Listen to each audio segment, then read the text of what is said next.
Amém. Paz seja convosco. Amém. Amém. É um prazer estar convosco, com vocês novamente aqui.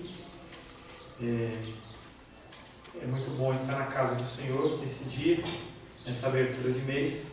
Se nós estamos aqui, quer dizer que o Senhor nos guardou todo o mês de julho. Amém. Mês de julho, para alguns, muitas lutas, muitas tribulações, para outros um pouco menos, mas tanto um como o outro, nós somos guardados pelo Senhor. E é motivo de glorificação a Deus. Hoje é dia de Santa Ceia do Senhor. À noite, a partir das 19 horas, nós estaremos cultuando ao Senhor, em louvor e adoração a Ele. Eu falei que ia começar com Josué, mas como o povo todo chegou, eu vou voltar. Nós vamos falar sobre, dentro do tema de escatologia. Nós começamos na semana passada a falar sobre o juízo final. E eu vou dar uma prévia do que nós falamos na semana passada. Quando a gente pensa em juízo, a gente imagina um julgamento, a gente imagina um juiz, a gente imagina advogado de defesa, testemunhas. Mas o juízo de Deus ele é um pouquinho diferente desse. Porque o nosso Deus ele é um Deus onisciente, Ele sabe de todas as coisas que aconteceram, que estão acontecendo e que vão acontecer. Quando você fala em juízo, o juízo final, o juízo de Deus, ele tem um sentido diferente. Nós começamos falando sobre essa questão da necessidade de um julgamento. Para que vai haver um julgamento dentro dessa condição que eu disse, que Deus ele é onisciente? Para que um julgamento? O entendimento normal é que se quando nós morremos, seja como cristãos, seja como pessoas que não são cristãs, já temos nosso destino traçado. Você fala que você fecha os olhos aqui e abre o lugar ou no lugar de dores ou no lugar de glória. Os adventistas do sétimo dia são pessoas que entendem que a partir da morte da pessoa vai ser executado um julgamento investigador, em que vai ser como que peneirado, vai ser colocado na balança. As pessoas que acreditam no livre-arbítrio pensam assim: você vai colocar numa balança e aí você vai olhar se você teve mais coisas ruins ou coisas menos ruins. Para onde a balança pender, não o livre-arbítrio, mas o pessoal que acredita nas obras, desculpe. Então você vai ter aquele peso das balanças. Então se a balança estiver mais pendendo para coisa ruim, você vai para o inferno, senão você vai para coisa boa. Os espíritas já acham que quando nessa balança, se ela estiver desequilibrada por ruim, você vai voltar numa outra vida para ser purificado. Se você fez uma coisa boa, teve uma vida piedosa, você volta para um grau mais elevado. E cada um tem o seu entendimento, mas o entendimento da Bíblia é um só, não há vários entendimentos. Deus ele não necessita de proceder a uma investigação, certo ou errado? Deus precisa fazer uma investigação? Não. Soltar os anjos pela terra para colher nos lugares as coisas que aconteceram. Vai lá no cartório e vai lá ver assim: Diene, será que a Diene teve muito protesto? Então não, ela vai para o inferno. Até 3 está liberado, mais que isso não. Será que o Sebastião pagou imposto de renda? Será que a Benela deixou alguma conta para trás? Não, não tem esse tipo de juízo, de investigação, porque o Senhor ele sabe de todas as coisas. E aí nós falamos, bom, se não vai haver esse tipo de juízo, qual o propósito do juízo? Falamos rapidamente que o primeiro propósito principal é mostrar a soberania e a glória de Deus. A glória de Deus mostrando que o que foi determinado se cumpriu. Se você é uma pessoa que foi temente ao Senhor e seguiu os seus preceitos, os seus mandamentos, você vai ser honrado, senão você vai ser culpado. Tá? O segundo propósito que nós vimos foi revelar o grau de punição.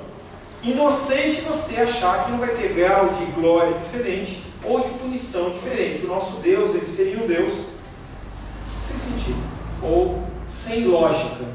Então a pessoa aceitou Jesus e simplesmente vem no domingo. Ele é uma pessoa que até, em certo sentido, ele é piedosa, mas ela não faz nada. Então a pessoa que aceita Jesus e vai fazer a obra de Deus, vai para a África, vai ajudar a ação social e tudo mais, tem uma série de coisas, vai haver uma coisa a mais que chama-se galardão. No caso da punição também.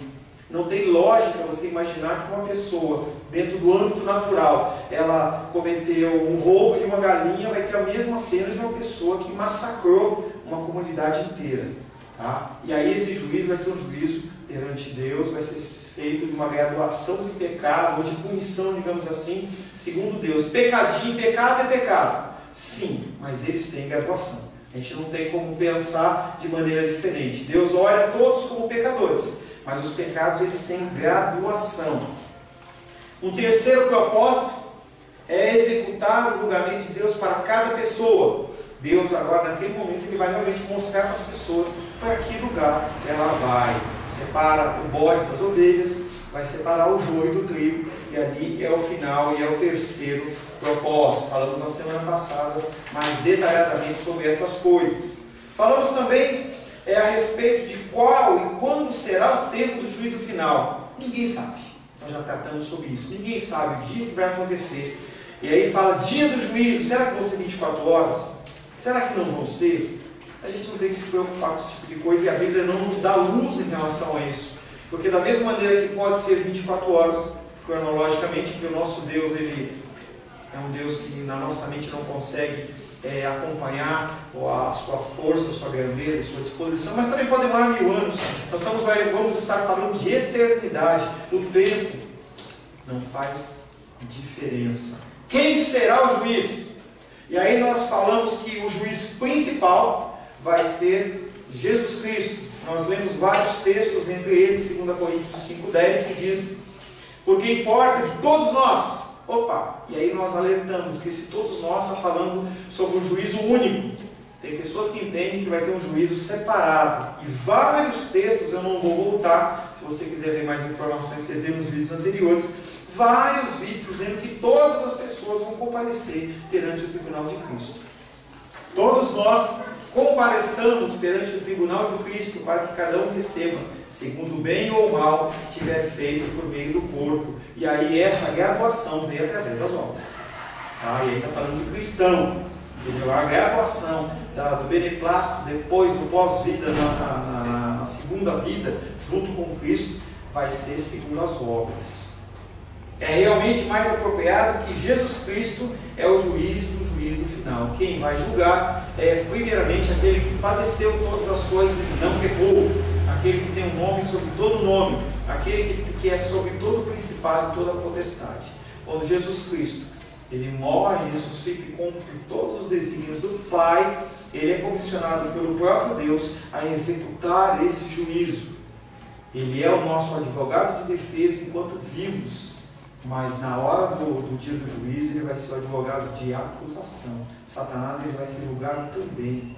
Ele é tanto juiz como defensor. Para aqueles que são dele, ele vai defender no sentido de levar, mesmo como pessoas pecadoras, levar para o lado das ovelhas. E aqui eles vão ser colocados como bodes. Mas pessoas vão ajudar, seres vão ajudar. No ato de julgar, anjos vão ajudar. Mateus 13, de 41 a 43 diz: mandará o Filho do Homem e os seus anjos, que ajuntarão do seu reino todos os seus escândalos, os que praticam iniquidade, os lançarão na fornalha acesa. Ali haverá choro e ranger de dentes. Então os justos resplandecerão como o sol no reino do seu Pai. Quem tem ouvidos para ouvir, ouça. Então ele fala para os anjos, eles mais do que julgar, eles vão executar o juízo. E aí uma cena que não está na Bíblia, mas que eu posso imaginar, é a pessoa ali recebendo o seu julgamento, dizendo que ele vai para o inferno, e eu tenho certeza que ele não vai querer ir. E aí é a hora dos anjos catar a pessoa pelos braços, sair arrastando pelas pernas, não sei se é uma visão minha, né?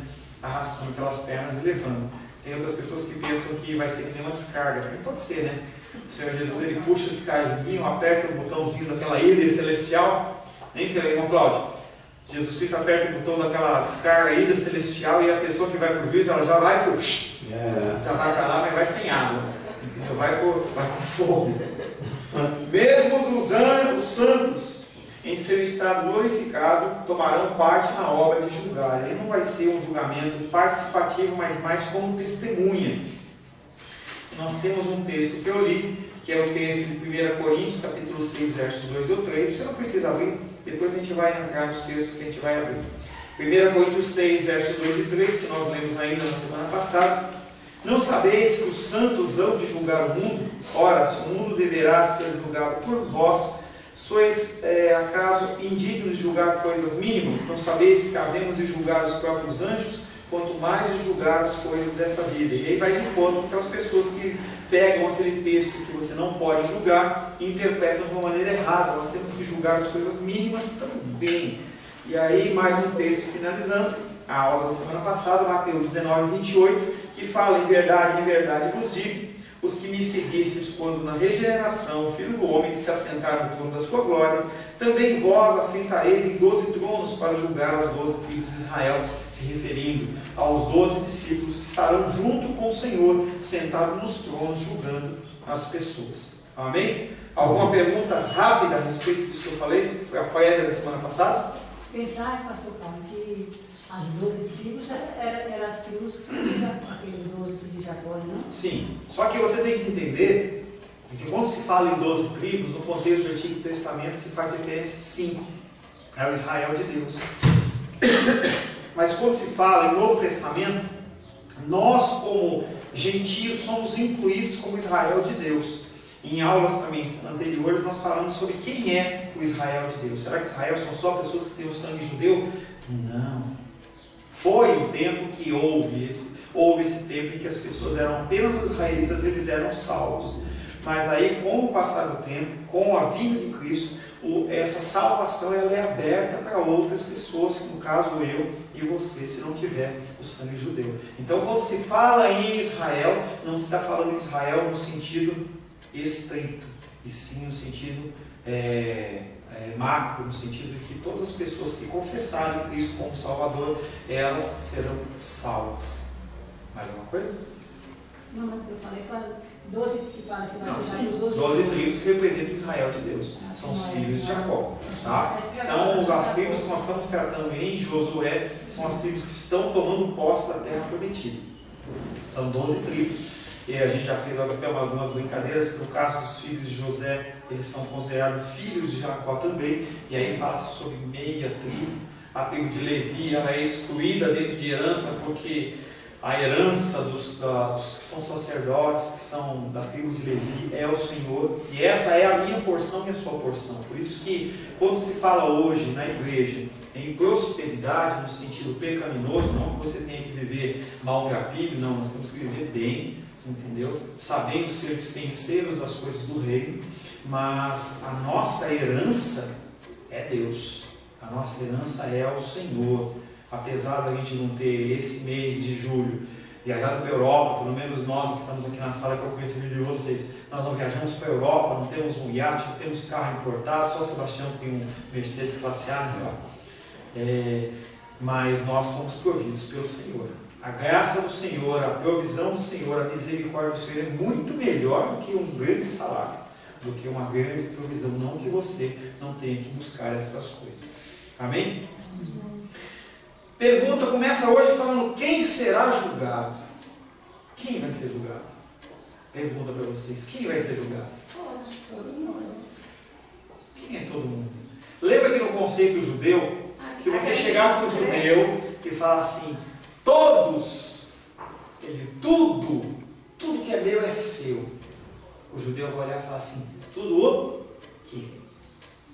Se for aniversário da Camila e a Camila for fazer o aniversário, ela está contente, ela fala assim: quero convidar todos para a minha festa de aniversário.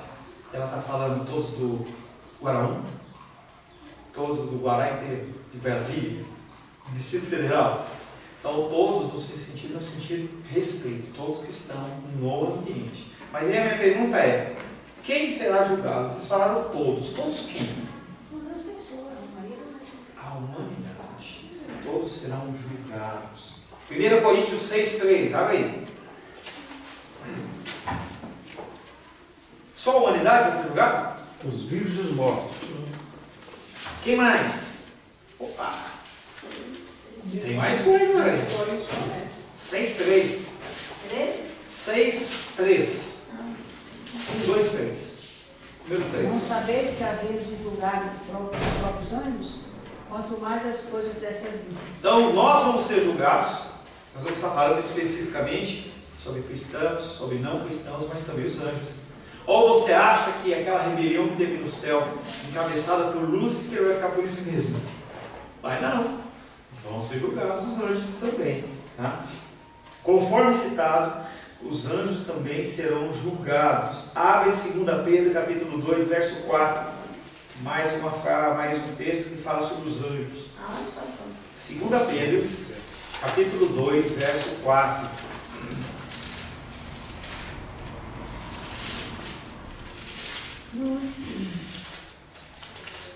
Pedro, João. Vou ficar só olhando esse outro livro. Pois Deus não poupou os anjos culpados, mas os precipitou, entregou-os aos anjos tenebrosos do Tartaro. É isso, pastor? Guardando-os para o julgamento. Na versão menos cristã. Ora, se Deus não poupou anjos quando pecaram, antes precipitando-os no inferno, os entregou a abismos de trevas, reservando-os para o juízo.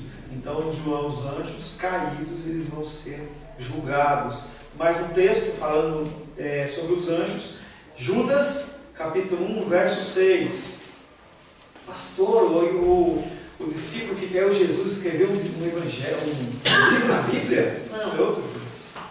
Não era o Iscariotes. As pessoas, elas tinham nomes muito parecidos. Era como se fosse João, Maria. Judas, capítulo 1, verso 6.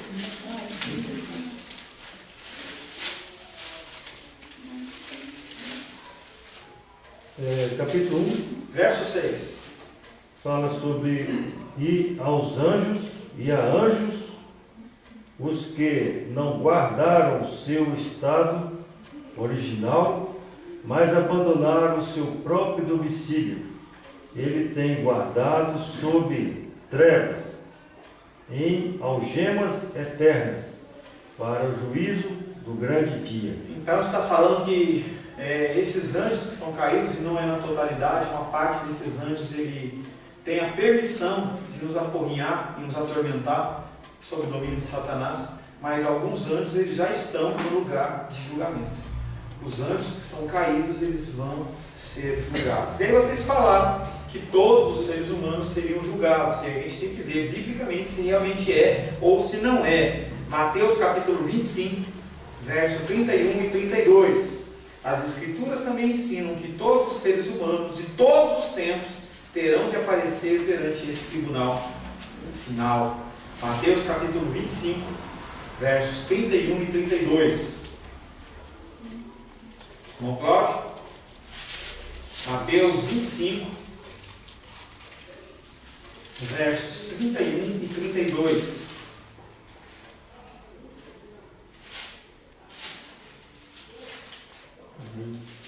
Versos 31 e 32.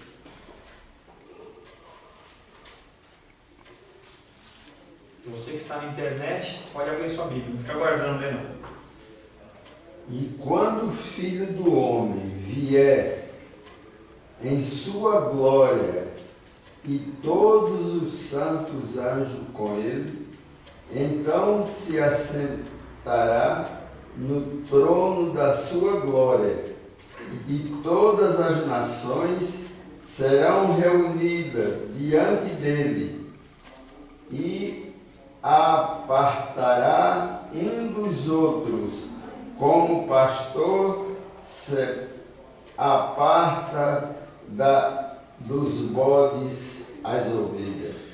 Então esse texto vem falando que Jesus Cristo ele vai se assentar no trono de glória e ele vai reunir todas as nações. Aí falando a humanidade num contexto geral, tá? E esses seres humanos eles vão estar sendo reunidos perante Deus, perante Jesus Cristo, para que Ele possa executar o juízo que possa tudo o que foi acontecido. Lembrando-se sempre que o juízo, conforme nós já falamos, não é um juízo para ver se a pessoa vai ser salva ou não vai ser salva, e sim apresentando às pessoas a situação delas, e já mostrando para elas, não vai ter defesa, não vai ter apresentação de testemunha como um julgamento normal, não. Ele vai falar, olha, você é culpado por causa disso, disso, disso, disso. Você não me aceitou, ele vai falar todas as coisas e aí vai ser executado o juízo. Romanos capítulo 2, versos de 5 a 7.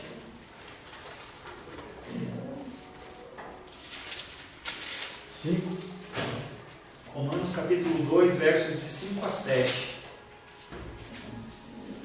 Mas, segundo a tua dureza e coração impenitente, acumulas contra ti mesmo ira para o dia da ira e da revelação do justo, juízo de Deus, que retribuirá a cada um segundo o seu procedimento, e a vida eterna aos que, perseverando em fazer o bem, procuram glória, honra e incorruptibilidade.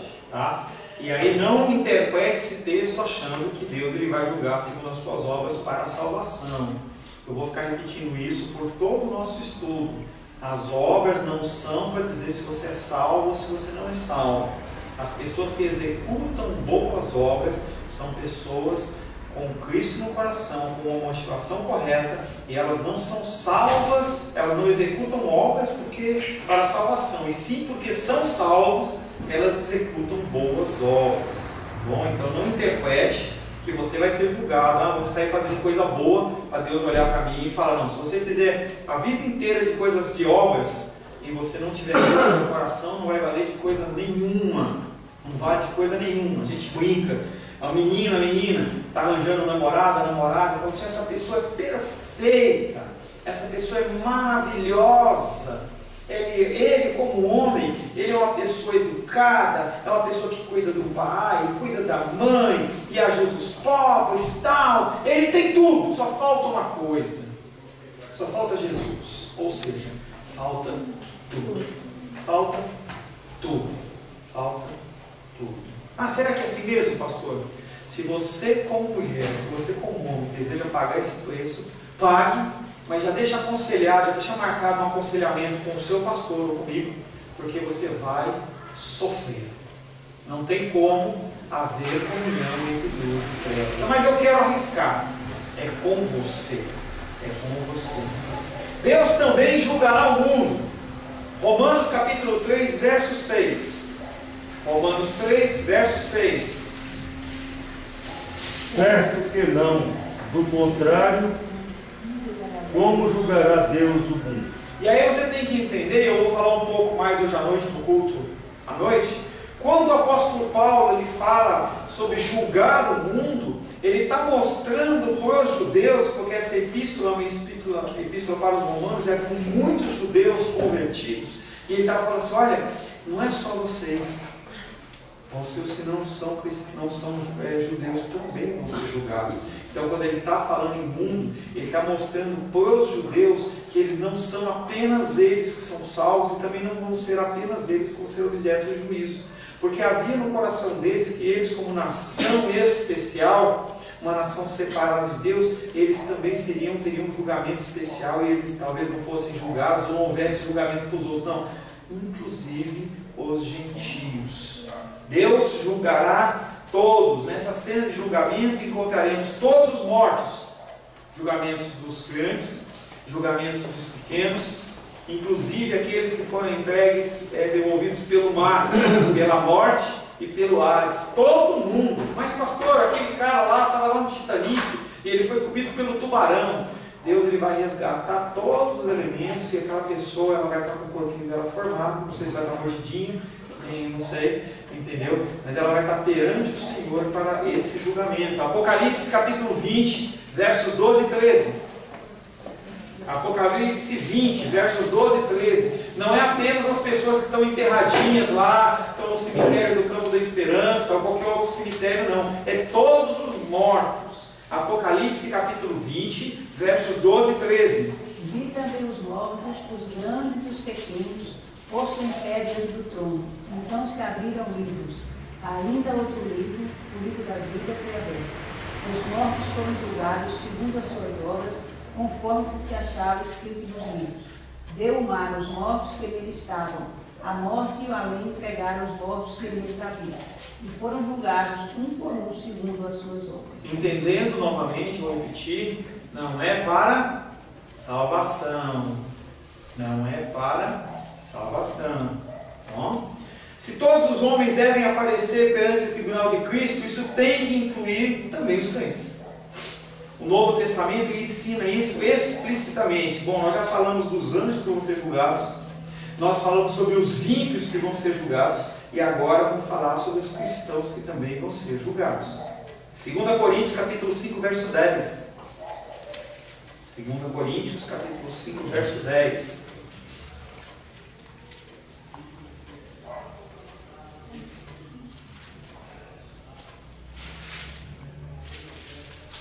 Cinco, 10. 5:10.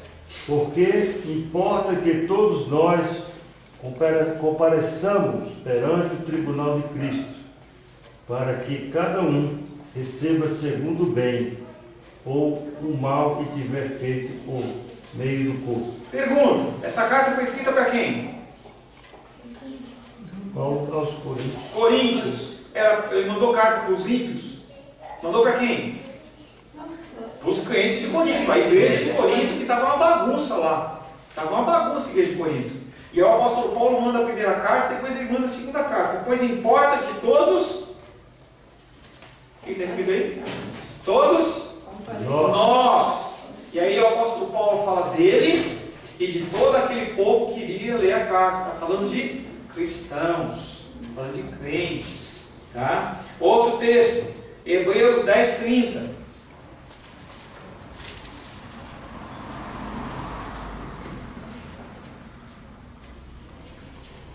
Hebreus capítulo 10, verso 30. Vai, Rosário. Acha rápido aí, senão vai ficar muito tempo para gravar. 10:30. Ora, nós conhecemos aquele que diz: a mim pertence a vingança, eu retribuirei. E outra vez, o Senhor julgará o seu povo. Está falando só dos judeus aí, Rosário? Não. Não, porque quando fala em Hebreus, a carta aos Hebreus são para cristãos, sejam judeus convertidos ou não. Então esse escritor, a gente não sabe quem foi o escritor de Hebreus, não se sabe, algumas ideias, mas não se tem certeza. Ele está falando que o Senhor julgará o seu povo. Está falando do povo de Israel, está falando do povo dos cristãos, está falando das pessoas que são salvas. Outro texto, Romanos 14, verso 10. Mateus, Marcos, Lucas, João, Atos, Romanos 14, 10. Tu, porém, porque julgas teu irmão, e tu, porque... Não é 14 mesmo, né? 14, 10. Tu, porém, porque julgas teu irmão, e tu, porque desprezas o teu, pois todos compareceremos perante o tribunal de Deus. Novamente o apóstolo Paulo, agora não para Coríntios, mas agora para os romanos, para a igreja dos cristãos em Roma. Ele está falando assim: todos nós vamos comparecer perante o tribunal de Cristo. Embora todos os crentes tenham de comparecer para esse tribunal, eles não precisam temer o dia do juízo. Você, como um cristão salvo, você vai perante Deus com medo? Não! Não vai. Romanos 8:1. Romanos 8, capítulo 1. Para que você vai? Agora, pois, já nenhuma condenação há para os que estão em Cristo Jesus. E aí você vai estar perante o Senhor. O Senhor ele vai mostrar tudo o que você fez, seja de certo, seja de errado. E aí o Senhor ele vai ali com a sua vida salva, ele vai mostrar a glória dele. Ele vai assim: olha, você merecia o inferno, mas por causa do sangue do Cordeiro, os seus pecados eles são perdoados. E aí você passa, não pela sua misericórdia, não porque você é bonzinho, não porque você é legal, não porque você dá dízimo, oferta, nada disso, mas porque a glória do Senhor, a salvação, o sangue do Cordeiro é sobre a sua vida, então os seus pecados são apagados. E aí o que acontece? Quando se olha no livro da vida, o que deveria estar em branco está lá o seu nomezinho escrito, porque o sangue do Cordeiro foi passado sobre a sua vida. Não é pelo seu mérito, não é pela sua decisão, não é pelas suas obras. Nós não temos essa capacidade. Se nós formos entregues aos nossos próprios desejos, a gente vai fazer o que a gente mais abomina. Nós temos falado isso com frequência. Então o cristão, quando ele se apresenta perante o tribunal, ele não deve temer esse juízo, porque não há nenhuma condenação para aqueles que estão em Cristo Jesus. O próprio Jesus que morreu por mim e morreu por você, ele é o juiz, e ele vai falar assim: você não tem pecado, porque eu morri por você, o meu sangue está sobre a sua vida. Deus, ele vai olhar para você e não vai olhar com olho de ira, ele vai olhar com a figura do Filho dele, que consumou a morte e a ressurreição, foi obediente até a morte, não pecou. E aí eu fico imaginando ter um filho como Jesus. Imagina, Seba, você ter 3 Jesus na tua casa? O Sebastião vai acordar cedo, vai para a igreja, eles já estão de pé. Já está de pé, já preparou o café. Papai, você precisa de alguma coisa? A minha filha acorda e fala assim: papai, já acordei e preparei, 9 anos, já acordei e já preparei o café da manhã para você. Já fiz a minha leitura devocional. Não responde, não briga. Mas filho como ele só teve um, Jesus Cristo. Aqueles que permanecem em Deus podem ter confiança no dia do juízo. 1 João capítulo 4, verso 17. 1 João capítulo 4, verso 17.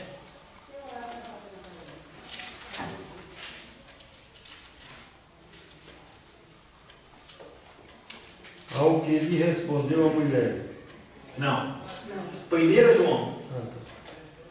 Nisso é perfeito em nós o amor, que temos plena confiança para o dia do julgamento, porque tal como Ele é, assim também somos nós neste mundo. E aí a minha versão é que eu comecei que é melhor. Nisto é em nós aperfeiçoado. Você aceita Jesus Cristo como Salvador, e aí você começa uma vida de caminhada, de busca de santificação. Cada dia que passa, a palavra ela é apresentada a você, você recebe através do Espírito Santo, você é confrontado com aquela palavra e você começa a se transformar.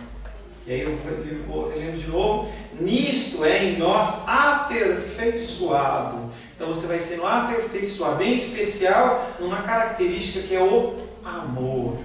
Porque se você ama o teu próximo, você não adultera, você não rouba, você não mata, você não tenta roubar o marido ou a esposa dele, você não maltrata ele, seja pai, seja mãe. Então tudo é baseado no amor, você vai sendo aperfeiçoado no amor. Para que no dia do juízo mantenhamos confiança. Você foi perseguir um alvo com erros, com falhas, com dificuldades, mas sempre visando Cristo. Sempre olhando para Cristo. E aí você vai crescendo, vai crescendo. Quando chega naquele dia, você tem a confiança. Como que você vai ter certeza que você não vai estar lá apavorado? Será que eu estou no meio das ovelhas ou estou no meio dos bodes? Fica naquele desespero. Não vai haver esse desespero. A certeza do Senhor vai estar no seu coração. A certeza do Senhor está no seu coração hoje? Se a certeza do Senhor não está no seu coração hoje, fique preocupado. Porque você tem que ter certeza da tua salvação. Você tem que ter certeza de que se você morrer hoje, e aí independente de ser mais novo, a Camila é mais nova aqui, quantos anos, Camila? 20? 25? Seja o mais velho, que é o irmão Cláudio, 85, qualquer um de nós pode morrer agora, puf! E aí se você fechar os seus olhos e abrir, você vai estar onde? Será que você não vai saber em que fila você fica? No grupo? Entendeu? Se você tem angústia, você não tem essa certeza no coração, você tem que rever a sua salvação. Tem que haver essa certeza no teu coração, uma certeza que quando você estiver perante o Senhor, você vai saber que sim, você pecou. Sim, você deixou de fazer um monte de coisa. Um tempo que era destinado para você fazer outras coisas, coisas boas, obras boas, ajudar pessoas e tudo mais, você olhou só para o seu umbigo. Só o que eu quero, só a minha vontade, só o meu desejo, o meu dinheiro é só porque eu quero, porque eu quero, porque eu quero, porque eu quero. Aí você fica aquela angústia no coração, porque o buraco no teu coração é um buraco que cada ser da humanidade tem e é do tamanho de Cristo. Se não for preenchido por Cristo, você pode buscar o que você quiser, festas, dinheiro, luxúria, perdições, mas seu coraçãozinho vai estar sempre naquela ansiedade. Aí a pessoa vai para a igreja, aceita Jesus uma, duas, já viu essas pessoas? Aceita Jesus uma, duas, três, mudou de igreja, tem que aceitar Jesus de novo, mudou de igreja, tem que ser batizado. A pessoa fica naquela, porque ela acha que ela não pode ter nada, deixar nada para trás, não posso arriscar. Então, chamou para aceitar Jesus, eu aceito.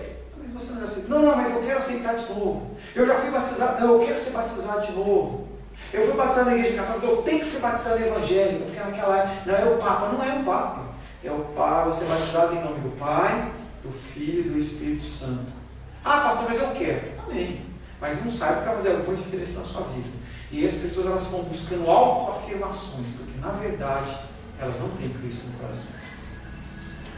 Uma dúvida, pastor. Aleluia. Em questão de salmos, né? Como a gente está falando de juízo, para os cristãos, né? O julgamento dos cristãos, eles vêm a partir da sua criação como ser humano ou a partir do momento que ele se converteu, é um cristão? O momento do nascimento é feito do começo, porque você, mesmo que nós vamos falar rapidamente sobre isso, mesmo as pessoas que não têm Cristo no coração, elas têm no seu coração embutido o discernimento do bem e do mal, presente do nosso papai Adão e nossa mamãe Eva.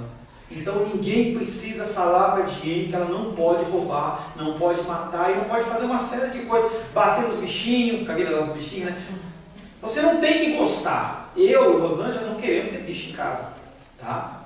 Eu não tenho, eu gosto, vou lá na casa do irmão Cláudio, tem o Bob lá, eu brinco com ele, jogo e tal, mas eu não tenho afinidade. A gente tem um peixe, mas você não pode maltratar a criação. Em certo aspecto, o trabalho que o Greenpeace executa é um trabalho, digamos assim, bíblico. Pessoas, assim, minha querida, pessoas que cuidam da natureza e fazem uma atitude correta, entendeu? Mas isso não é algo que tem que estar escrito. O bichinho está lá, você tem o bichinho, você tem que alimentar, você tem que cuidar, tem que levar no pet shop, tem que fazer as coisas. Seres humanos, você tem que cuidar, a pessoa bate na porta. Essas coisas não precisa estar, você tem Cristo no coração para isso. Eu sei, não quero remeter mais ou menos assim, a partir do momento que você se converte e os seus pecados são perdoados. Sim, então, eu fiquei mais ou menos... Entenda, uma coisa que eu li num livro, eu falei um tempo atrás. Quando os seus pecados foram perdoados? Quando Jesus morreu. Quando que ele morreu? Desde a fundação do mundo. Quando que ele morreu? Esse é uma coisa que é um detalhe lindo e maravilhoso. Primeiro que não foi lá no ano zero que estavam lá, Deus, Jesus e o Espírito Santo estavam lá trocando uma ideia, sei lá, conversando, e aí eles falaram assim, a gente precisa dar um jeito nisso aí. Aí Jesus disse, não, mas então eu vou. Não, gente. Jesus Cristo ele já foi morto antes da fundação do mundo, antes que tudo fosse criado. E aí é a maravilha que eu quero que você entenda. Antes que você tivesse sido criado, antes que o mundo tivesse sido criado, na eternidade, Cristo ele já tinha morrido. Não temporalmente, cronologicamente, mas dentro do tempo de Deus. Ele já tinha morrido. Então o seu pecado, você só consegue se arrepender do seu pecado, gente. Por quê? Porque ele já levou na cruz do Calvário. Então todos os nossos pecados eles já foram perdoados na cruz do Calvário. Não é que, você vai lá, você sai daqui, a pessoa te deu uma fechada no trânsito, a Carol está saindo com o carro, o cara deu uma fechada, aí a Carol fica brava, xinga o cara. Aí Jesus Cristo vai lá, bate de novo, pai. E ela, não, já foi tudo levado na cruz do Calvário. Então, o nosso arrependimento, ele é possível, porque Jesus Cristo já morreu. Então, os nossos pecados, eles são contados todos eles. Não para a salvação, e sim para galardão, para uma série de coisas que vai ter no final que a gente vai estar falando. Tá? Amém? Aí eu peguei uma frase de um escritor em que ele fala assim: em toda a minha angústia e perseguição eu olho para os céus e confiantemente aguardo como juiz aquele que já suportou o julgamento em meu lugar perante Deus. E dessa forma removeu de mim toda maldição, todos os seus e os meus inimigos ele condenará à punição eterna, mas a mim e seus eleitos ele levará consigo para o gozo e glória dos céus. Então já há esse julgamento determinado. Acho bem legal esse texto. Em toda a minha angústia e perseguição, você tem que olhar para os céus e não pode ver um julgamento vindo com um homem com uma cinta. Você não pode ter esse julgamento, esse pensamento. Você tem que entender que ele já levou os seus pecados, e que você está sendo aperfeiçoado em amor. Por isso que a gente fala, é difícil você imaginar uma pessoa que é cristã e fala, estou na minha casa, não vou na igreja. A pessoa não tem como ela ser afinada, ela não tem como ela ser corrigida, porque quem corrige é a palavra. E se você não tem alguém para falar uma coisa dura para você, não é você que vai trazer essa dureza para você mesmo. Você não vai olhar, a não ser exceções, olhar para um texto como esse, um texto qualquer, e falar assim, não, Deus está falando comigo aqui, está me chamando a atenção, porque eu sou ruim. Você não vai olhar para o espelho e falar assim, você é ruim. Não, você vai olhar e falar assim, como eu sou ruim. Porque você olha para o espelho e você tem como padrão você. Aí você vai lá no Aqui Agora, vai nesses jornais sanguinários aí, o cara foi lá e bateu na esposa. E aí eu estava lá, à noite eu vou falar um pouquinho mais, a gente estava lá no curso de aconselhamento, eu tive um módulo sobre violência doméstica e um módulo sobre como lidar sobre a violência doméstica com as mulheres. E aí o cara vai lá, você assiste, o cara bateu na esposa, você vai assim, como eu sou bom, né? Como eu sou legal. E aí você usa como padrão você. Quando você usa você como padrão, você nunca vai chegar em algo de um juízo ou alguma coisa. A hora que você está no meio dos irmãos, e você olha para o irmão e fala assim, olha só, eu fiquei com vergonha essa semana, lá no curso. E aí eu estava conversando com o meu companheiro lá de quarto, alguns conhecem, o pastor Dejaci, e ele falava assim que ele ficou envergonhado perante a filha dele, e eu fiquei envergonhado perante os dois. Porque a filha dele falou assim, papai, quantos livros você leu nas férias? Ele falou, filhinha, li 5 livros. Não é livretinho, gente, não é livretinho de 5 páginas, falando de livro de 100, 200, 300 páginas. E eu falei, cara, meu livro não é nem isso. E ele falou assim, que aí foi ver com o pastor Ayrton, que alguns conhecem também, quantos livros ele leu? 17. Lógico que ele é acima da média. Mas se você está, só você vai falar assim, eu li esse livro de 200 páginas, né, Bíblia? Mas eu li esse livro de 200, como eu sou uma pessoa que eu me dou, né? Quando você se compara com um ou com o outro, que está no mesmo ambiente que você, fala assim, como eu sou miserável. O ambiente cristão tem essa finalidade, mostrar como você é miserável. Como você não ora. Como você não olha para as coisas do Senhor. Lembrando sempre, nós estamos falando, já falei algumas vezes, vou falar de novo, essas coisas não são para a salvação. Não são para a salvação. O que vai ser julgado? O que vai ser julgado? São só as obras? Será que é só as obras que vão ser julgadas? O que vai ser julgado? Todas! Novamente a gente está usando essa palavra. Todas! Todas o quê? Atitudes. E omissões? A missões não é uma atitude. Você fazer coisas erradas vai ser julgado. Você deixar de fazer vai ser julgado. Vai ser só isso. Só um déjà vu. Um déjà vu, mais ou menos. Isso é guarda no coração. Olha como ela é cristã. Exatamente. Mas mais que isso. Se eu ver uma mulher andando na rua e eu olhar e falar assim, nossa, olhar com desejo impuro, opa, olha isso. Não são só atitudes, não são só omissões. Todas as coisas que foram feitas durante esta vida presente. 2 Coríntios 5:10. 2 Coríntios, capítulo 5, verso 10. Carol, você não quer sentar do lado de ele? Ela está tão triste porque só ela tem a Bíblia Tebe aqui.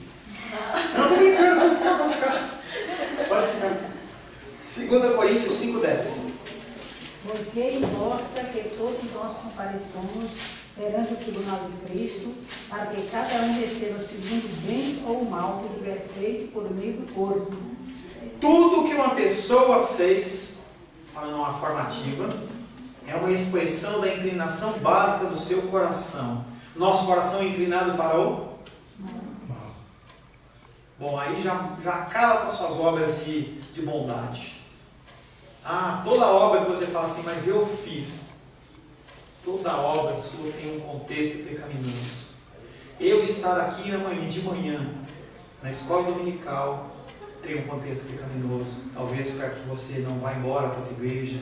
talvez para que você fale que eu sou legal, talvez que o meu coração fique feliz. Nosso coração, ele é enganoso.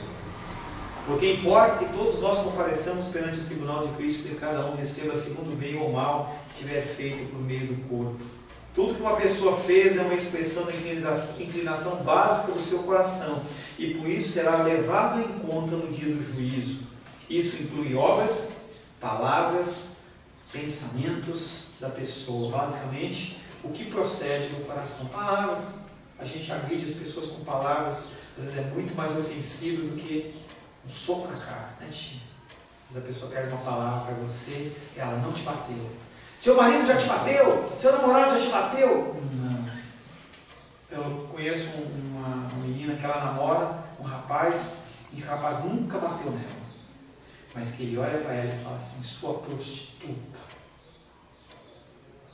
sua vagabunda.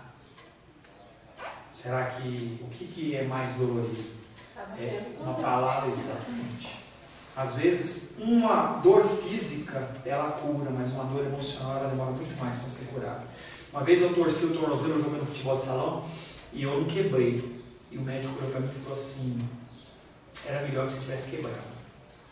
Porque quando você quebra, você coloca um gesso e você fica bom. Mas quando você torce ou você tem algum deslocamento muscular, às vezes isso fica para sempre.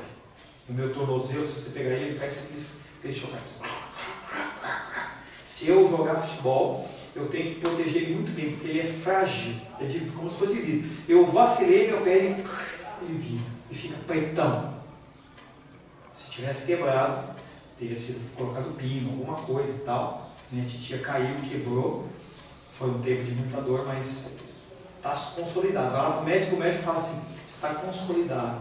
A própria, o corpo humano, ele vai por cima da prótese, por cima do pino. É uma coisa legal que você olhar no raio-x. O osso, ele vai passando por cima. Você vai vendo o osso abrangendo. E na musculatura? Não tem como. Você vê com essa dificuldade. Então, às vezes, uma palavra, ela magoa muito mais do que uma ação, ou uma omissão, ou até uma atitude física. Mateus capítulo 25, versos 35 a 40. Não era para ter começado esse termo, mas eu vou esticar um pouco mais. Como a gente não tem café hoje, porque minha esposa não veio, eu dei férias para ela hoje, no domingo de férias. Mateus capítulo 25, versos 35 a 40.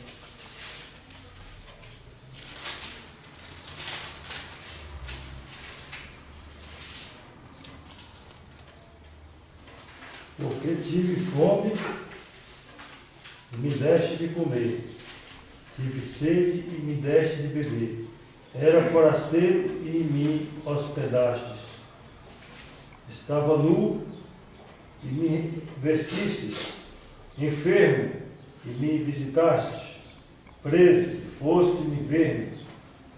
Então perguntarão o justo: Senhor, quando foi que te vimos com fome e te demos de comer, ou com sede e te demos de beber? E quando te vimos forasteiros e te hospedamos, ou nu e te vestimos? E quando te vimos enfermos, ou preso e te fomos visitar? O rei respondendo-lhe, lhes dirá: em verdade vos afirmo que, sempre que fizestes a um destes meus pequeninos irmãos, a mim o fizestes. E aí é citado algumas ações. E se você perceber, essas pessoas que estão perante o Senhor, elas não fizeram para receber glória, tanto que elas não sabem que elas fizeram. E aí cita algumas para você. Você tem dado de comer para alguém? Ou você está com o teu pratinho cheio? Cada um se vira. Aqui para pequeninos irmãos, deve ser os irmãos em Cristo, né? Também, pequeninos irmãos. Você não sabe quem são os irmãos em Cristo? Você sabe? Tem alguma marca na testa? Não tem. Então nós temos que fazer o bem a todos. Então você tem dado comida para as pessoas que estão com fome? As pessoas que estão com sede, você dá bebida, dá água para ela? Se você vê uma pessoa perdida, você hospeda na sua casa? Se você vê uma pessoa que está doente, você visita? Não, pastor, eu não gosto. Essa é uma frase legal, né? Eu não gosto de hospital, eu me sinto mal. Alguém se sente bem no hospital? Fulano morreu. Eu não gosto de velório, eu me sinto mal. Alguém se sente bem em velório? O cara está preso. Alguém se sente bem na prisão? Mesmo assim, nós somos comissionados a alcançar essas pessoas. As pessoas precisam. Mas quando você está dodói, se alguém não vai te visitar, não te liga, esqueceu de mim. Né? Coração ruim, né? Então o Senhor está dando alguns exemplos aqui. Nós temos que agir como, sempre segundo a lei do Senhor que fala, amar a Deus sobre todas as coisas, e o próximo como a ti mesmo. Você gostaria de, se eu estivesse na prisão, ser visitado? Se você estivesse no hospital doente, você gostaria de ser visitado? Se você estivesse com fome, você gostaria de ganhar comida? Ou você chega para o irmão e fala assim, o cara está morrendo de fome, está 3 dias sem comer, você fala assim para ele assim, vou orar por você. Aí você ora, tem que orar, aí depois você fala assim, vá em paz em nome de Jesus. Ele está querendo o quê? Um quibe, um ovo, arroz com feijão. Ele quer quando você para lá no Novo Veneza, lá é Veneza, né? No supermercado da Rosário. Você passa lá e compra, vai lá e compra um saquinho de alguma coisa. É isso que ele quer. Ele quer, precisa de oração? Precisa. Nós somos como igreja chamados a levar o espiritual, é o principal. Tem igrejas que elas se focam apenas no natural. Então você olha, tem uma organização perfeita, eles ajudam as pessoas carentes, eles visitam os orfanatos, eles visitam os idosos, eles vão no hospital, eles vão nas prisões, mas não tem nada de espiritual. Nada de espiritual. Como a minha esposa não está aqui, eu vou citar um exemplo que eu sempre falo. E aí eu falo, quando eu falo, ela fala assim, você falou de novo isso? Pois é, eu vou falar de novo. Você não está ouvindo, ela não vai assistir pela internet, eu posso falar. Estava uma vez já com o nosso grupo, e aí uma pessoa ligou para mim, que eu aconselhava, ela estava afastada da igreja, e ela falou para mim assim, pastor, eu vou voltar para a igreja. Eu falei, glória a Deus, você está voltando para a igreja. Mas pastor, eu não vou congregar com você. Eu falei, amém, irmão? Para onde você vai? Eu vou para aquela igreja. Aí falou o nome da igreja. Eu vou ficar naquela igreja, porque eu não quero o cristianismo, sabe? Falou assim para mim. Eu não quero, mas lá tem um social tão legal, sabe? Tem um grupo de jovens, tem um grupo onde eu saio à noite para conversar, eu consigo ter amigos. Eu vou para aquela igreja por causa do social. As pessoas têm essa visão. Essas pessoas têm essa visão. Apocalipse 20, verso 12.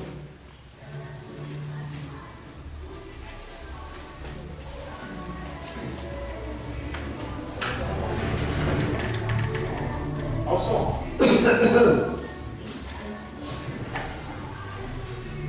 Estava lá em Águas de Lindóia, o cara passava vendendo pamonha. Lembra aqueles caras de pamonha? Apocalipse 20, verso 12. Vi também os mortos, os grandes e os pequenos, postos em pé diante do trono. Então se abriram livros. Ainda outro livro, o livro da vida, foi aberto.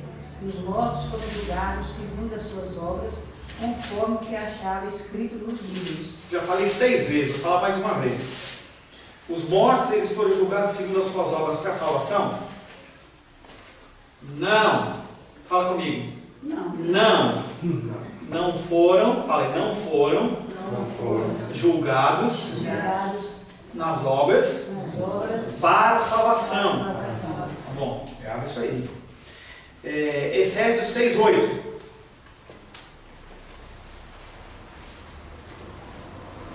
E as obras, não se esqueça que são tanto as obras boas como a más. Tá? Efésios capítulo 6, verso 8.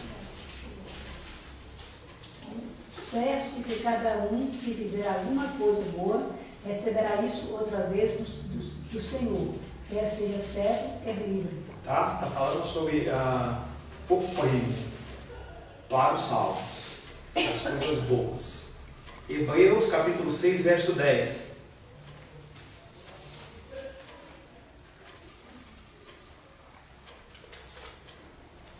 Quanto ao mais seja fortalecido no Senhor e Não. na força não. Hebreus capítulo 6, verso 10.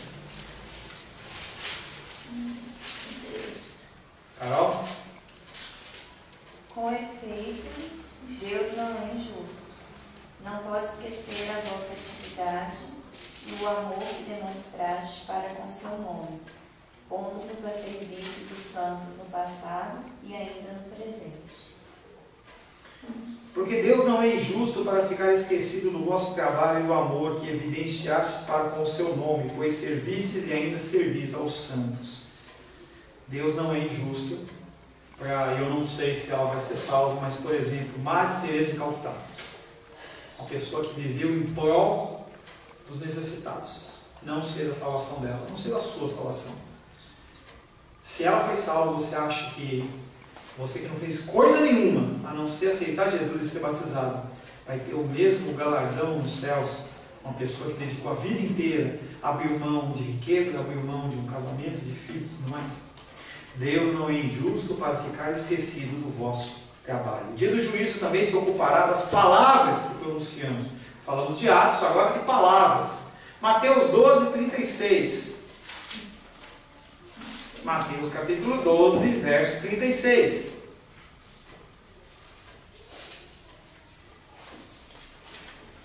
Olha lá, Cocó.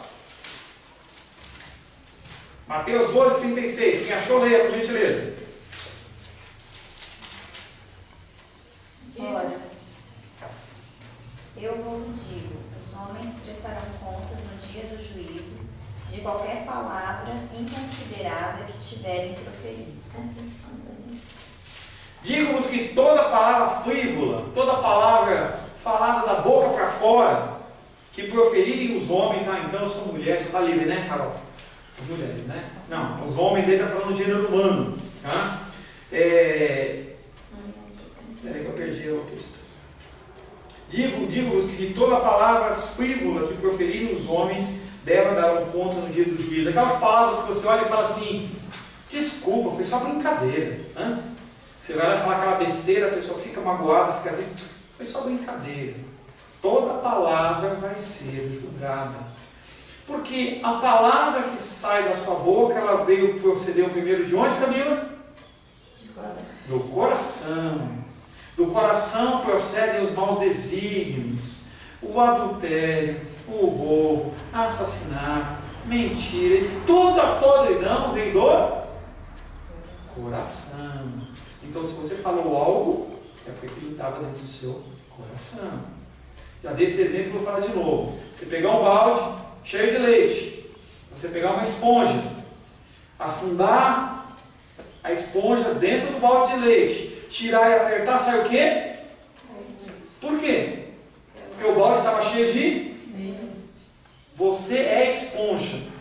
O seu coração, quando ele é exprimido, sai o quê? Palavras de amor, docilidade, ou amargura, tristeza, raiva, ira, pecado, ódio. O que sai do seu coração? Sabendo sempre que não tem como sair. Você pega essa esponja, imerge no leite, você espreme, aí sai um pouco de leite, depois sai um pouco de fel, ou sai um pouco de Toddy. Dá para sair? Não. Só tinha uma coisa. O que acontece com o meu coração e o seu coração, ele está imerso no pecado. E eu e você somos seres desprezíveis, merecedores do inferno. Tem uma amiga de uma irmã que ela fala assim, quando ouve eu falar essas coisas, ela fica toda cheia de... Mas quer dizer que eu não sou uma pessoa boa? Não, você não é uma pessoa boa. Não é, desculpa, tá? Pastor, Fale, querida. só compartilhar aqui. Compartilhe. Eu acho tão engraçado, né? Tava no trabalho, não sei se é na sexta ou na quinta. Aí teve um colega de trabalho que chegou e falou assim, nossa, como o coração de uma criança é puro, Nossa, né? lindo. Aí olha o exemplo que ele foi dar da filhinha dele, que tem 1 ano, não sei se é 1 ano e 4 meses, mas por volta disso, né? Aí eu só escutando, né? Como o coração de uma criança é puro, né? Aí eu só escutando. Aí ele foi dar, olha só minha filha. Ela chegou, estava comendo um pedaço de biscoito, e aí ela falou, fez menção para o pai que queria mais um. E ela já estava com um na mão. Aí ele chegou e falou, não, minha filha, mas você já está com um. Aí ela pegou aquele que estava na mão dela e escondeu. Aí ele estava dando esse exemplo como um exemplo de bondade. Como um exemplo de como é puro o coração, né? De uma criança, porque ela foi lá e escondeu para dizer pro pai que, né, estava certo. Gente, olha só como é puro. para quem é pai e mãe, para quem é pai e mãe ou que tem sobrinho, há algo mais chato do que uma criança chorando de birra? A gente foi para Águas de Lindóia e Sebastião, tinha uma criança que esgoelava. Eu tenho criança, eu entendo, mas não tem coisa mais chata do que uma criança fazendo birra. E aí eu estava lá no aeroporto, estava eu, Sebastião, mais Vanessa e Júnior e os dois filhos dela, os dois gêmeos, e eles queriam sorvete. Foram lá, pegaram sorvete, cada um pegou um sundaezinho do McDonald's, fazendo propaganda. E aí eu cheguei para ele e falei assim, me dá um pouco. Ele falou, não. Aí o pai dele, o Júnior, olhou para ele e falou assim, filho, dá pro pastor Paulo, porque se precisar eu compro outro. Aí ele olhou para mim e falou assim, você quer? Já tinha comido metade. Você quer? Eu falei, por que você está me dando? Eu vou comer tudo. Ele falou, come, eu vou ganhar um inteiro. Ou seja, ele já tinha comido metade, ele queria me dar uma metade babada, entendeu? E ele estava pensando no outro dele. Gente, criança não é. Criança é ruim como nós, gente. É a mesma coisa. O que acontece é que a criança, ela por ter vivido menos, ela talvez tenha angariado meios, não angariou ainda os meios de fazer o mal, como a gente tem. Mas ruim do mesmo jeito. Ruim do mesmo jeito. Tem amigos meus que o filho é o rei da casa. Ele bate na mãe, dá tapa na cara do pai. E não se faz nada. Cristãos, não se faz nada. Está tudo certo. Porque se eu bater, vai trazer trauma na criança. Gente, entenda que eu não sou partidário de espancar a criança. Tá? Você não pode bater com ira. Se você bater com ira, eu já bati com ira. Bati na minha filha e bati no meu filho, com ira. Porque você fica irado e você bate. A coisa mais legal de você bater numa criança é com um cinto. Porque você não bate com ira. Tem pessoas que batem, você machuca. Qual que é o objetivo de você bater? A palavra de Deus diz que quando você fustiga com vara, quando você bate com vara, e a vara fisicamente que ele estava falando, que ela não tinha o cinto da Fazolo, não tinha essas coisas. Tá? Então batia com vara mesmo. Estava passando, pegava o raminho ali daquele negócio lá de marmelo, ok? Vá! Você corrige a criança. Não é para tirar sangue, não é para nada. E quando você bate sem ira, a criança sabe e você tem que conversar com ela antes. Por isso que você está sem ira. Outro dia eu peguei a minha filha e ela estava lá, eu tenho que tomar cuidado, vara da infância. E aí ela pegou e foi mal criada com a minha esposa. Falei, vamos pro quarto. Não, vamos pro quarto. Já tirei o cinto. Mas você com o cinto? Falei, claro. Eu parou, eu fui explicar para ela, mas por que você vai apanhar? Conversei com ela, falei assim, você desacatou a mamãe, você fez isso, você sabe que você desobedeceu a mamãe, a palavra de Deus está falando isso, primeiro que é triste, que você deu ao papai do céu, expliquei para ela, expliquei. Falei, eu vou bater 3 vezes, tá? Se você colocar a mão, é na mão. Bati as 3, chorou, normal. Agora você senta aí, ficou 2 horas sentada. Minha tia perguntou, não vai almoçar? Falei, não. Aí depois ela levantou, foi lá, uma seda. Por quê? Eu bati? Não, porque ela entendeu que eu estava errado. Vai voltar a errar? Vai, como eu e você. Mas tem que ser corrigido. O dia do juízo também se ocupará das palavras que nós pronunciamos. Nós falamos das palavras frívolas. Mas não são só as palavras, também os pensamentos. 1 Coríntios, capítulo 4, verso 5. 1 Coríntios, capítulo 4, verso 5.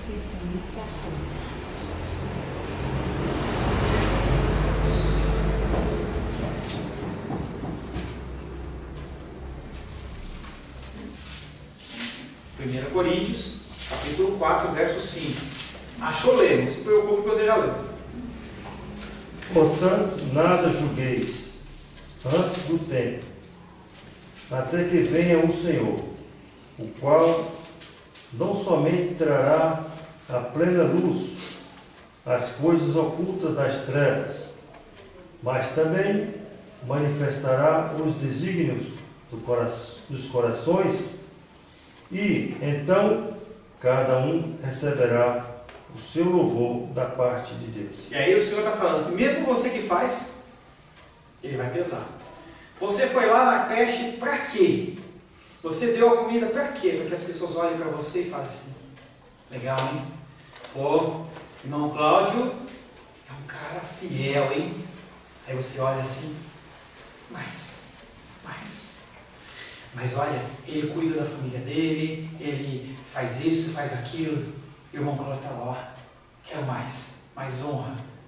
Vai ser pesado, o desígnio no teu coração. Se você pegar o Espírito, por exemplo, ele faz a boa obra, por quê? Porque ele sabe que se ele fizer a boa obra, ele vai ser, se ele morrer na vida eterna, na próxima vida, não na vida eterna, na próxima vida, ele vai reencarnar como uma pessoa melhor, com status melhor, porque ele foi purificado na vida. Se ele executar más obras, ele vai ser uma pessoa que vai ser encarnada numa pessoa mais pobre, um preso, em alguma coisa, para que ele possa ser purificado. Então, o pensamento, o nosso agir, ele é contaminado pelo nosso coração. Nós vamos falar rapidamente sobre isso. Em resumo, não há nada que agora esteja escondido que não haverá de ser revelado no dia do juízo. Tudo que você escondeu, que aí você vem para a igreja bonitinho, né? Eu venho com a blusa social, sapato, meinho social, tudo bonitinho e tal. Você passa um perfuminho. Quando você sai da igreja, aquela coisa horrível. Tinha um desenho antigo, não sei quem viu, o desenho do Pateta, da Disney. Que o Pateta, ele era o senhor, não lembro, tinha o nome, senhor direito, senhor correto. Mas quando aquele homem entrava no carro, mostrava que era o senhor furioso. E ele abria a blusa, rasgava assim, cabelo descabelado, e ele xingava, brigava e tal. Quando ele chegava nos outros ambientes, ele voltava para ficar direitinho. Tudo isso, tudo que é escondido, porque eu não conheço a sua vida no dia a dia fora da igreja. Tá? Mas o que está escondido vai ser revelado. Pastor, só voltando um pouquinho em 1 Coríntios 4, só uma dúvida mesmo. Quando Paulo pega para ir no 1 Coríntios para essa igreja era novos convertidos ou já era uma igreja mesmo? Já era estabelecida. Já era uma igreja estabelecida, uma igreja em que os dons espirituais fluíam de uma maneira escandalosa, só que eles eram totalmente perdidos. E aí eu já falei algumas vezes, não lembro todos os itens de cabeça, mas, por exemplo, eles falavam assim, nós somos tão amorosos, que o fulano está tendo relações sexuais com a sua madrasta e nós aceitamos eles porque nós temos amor. A Santa Ceia que nós vamos celebrar hoje, à noite, eles vinham antes e tomavam o suco, que não era suco de uva, desculpa, tá? Era vinho mesmo, fermentado e tudo. Tomavam o vinho, os caras ficavam bêbados. Eles xingavam, eles brigavam, eles comiam a comida. Quando o pastor da igreja ia celebrar a ceia, olhava para a diaconisa e falava assim, cadê o pão da Santa Ceia? Fulano está lá, comendo mortadela, entendeu? Então era uma igreja totalmente perdida e devassa. Mas como era uma igreja espiritual, o pastor estava pregando, os caras começavam a falar em línguas aqui, aquela gritaria. Os caras chegavam na igreja, novo convertido, não entendia nada, os caras, aquela gritaria, o pastor querendo falar, eles deixavam o pastor falar. Então aí o apóstolo Paulo veio trazendo diretrizes para aquela igreja se corrigir. E ele foi duríssimo na primeira epístola. Porque se você vê a segunda, ele bate, mas bate bem menos. Ele fala de amor, ele fala de mais. Porque na primeira ele pegou pesado. E aí o apóstolo Paulo fala assim, não me levem a mal, tal. Mas o que eu falei é verdade. O que eu falei é verdade. E, às vezes é dito que os pecados dos crentes que Deus perdoou, apagou e lançou no mar de esquecimento. Sim ou não? Os seus pecados foram lançados no mar de esquecimento? É texto bíblico, gente? Sim. Sim. Mas como é que vai ser julgado?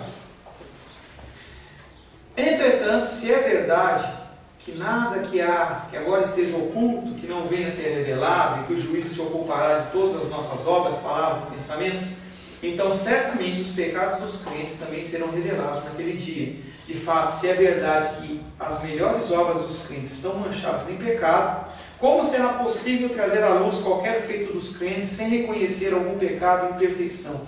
Qualquer coisa que você faça é manchada. Qualquer coisa que você faça tem uma motivação diferente. Eu não, pastor. Eu sou um cara que tem um amor ágape. Ou melhor, como é a palavra grega, agape. A palavra agape. Não existe ágape, porque a palavra grega é agape. Não tem essa proparoxítona. A gente joga o acento lá pensando que é proparoxítona, não é. Agape. Então nós não temos este amor agape. Tudo que nós fazemos com alguma motivação. Talvez você não saiba, mas você tem. Isaías 64, verso 6. Isaías 64, verso 6.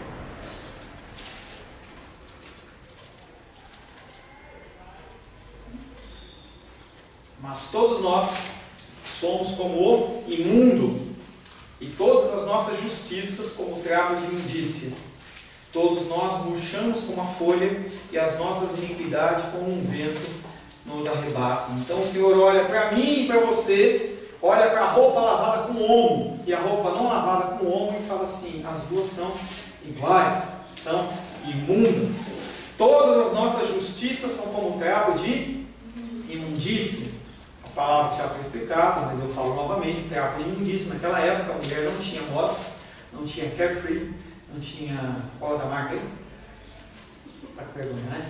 Só eu posso falar, né? Hã? Always. Não tinha. Elas usavam um pano. Então quando estava chegando perto, pegava aqueles trapos, sei lá como fazia isso, entendeu? Eu sei que ficava encharcado de sangue, e aquele pano não tinha como se lavar, provavelmente era descartado, jogado fora. E aí o Senhor, ele olha e fala assim, tudo que você possa querer fazer de bom, para mim é isso. Imagina isso depois de uma semana.